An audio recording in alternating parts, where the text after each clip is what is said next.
الحمد للہ وحدہ وکفى والصلاة والسلام علی من لا نبی بعد اما بعد۔ مسئلہ نمبر 4 ہم لے کر آپ کی خدمت میں حاضر ہوئے ہیں، جس میں اللہ کے پیغمبر کی حدیث اور فقہ کی اس کی مخالفت ہم آپ کی خدمت میں پیش کر رہے ہیں۔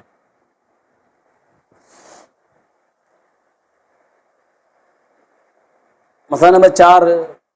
مرنے والے کے ذمے روزوں کی قضا کے بارے میں ہے۔ اس کے بارے میں روزوں کی قضا کے بارے میں اللہ کے پیغمبر کی حدیث جو ہے ام المؤمنین سیدہ عائشہ صدیقہ طیبہ طاہرہ سلام اللہ علیہا حدیث کی راویہ ہیں، روایت کرتی ہیں کہ رسول اللہ صلی اللہ علیہ وسلم نے فرمایا کہ اگر مرنے والے پر روزوں کی قضا ہو تو وہ قضا اس کے وارث اس کی طرف سے پوری کریں گے۔ یہ حدیث صحیح بخاری کے اندر موجود ہے، کتاب الصوم کے اندر۔ اب ہم آپ کو لے کے چلتے ہیں کہ فقہ اس بارے میں جو کہ امام ابو حنیفہ کی طرف منسوب ہے، وہ اس بارے میں کیا کہتی ہے، پھر فیصلہ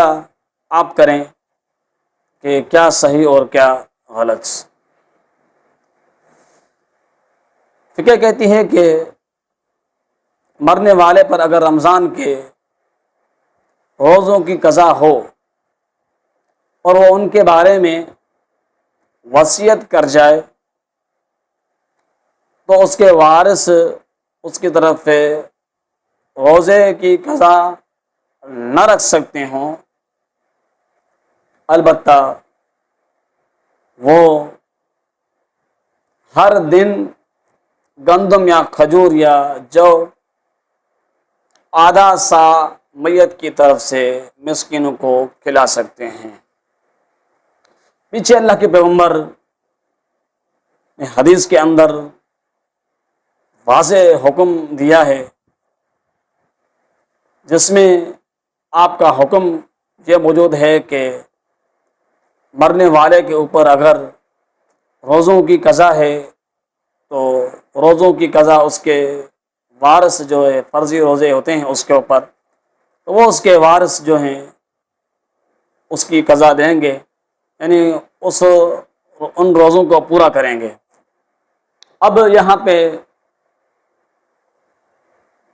جو ہے فیصلہ آپ کے ہاتھ میں ہے، فقہ بھی ہم نے آپ کی خدمت میں پیش کی اور اللہ کے پیغمبر کی حدیث بھی پیش کی، دونوں کے اندر آپس میں ایک تضاد ہے۔ فقہ آپ کو یہ کہہ رہی ہے کہ مرنے والے پر رمضان کے روز کی قضا اگر موجود ہے، وہ اگر وہ میت اس کے بارے میں وصیت کر جاتا ہے تو پھر اس کے وارث جو ہیں اس کی طرف سے روزے نہیں رکھ سکتے، وارث روزے نہیں رکھتے، طاقت نہیں رکھتے، تو پھر وہ ہر دن کے بدلے گندم کھجور یا آدھا سا یعنی جو کا وہ دیں گے،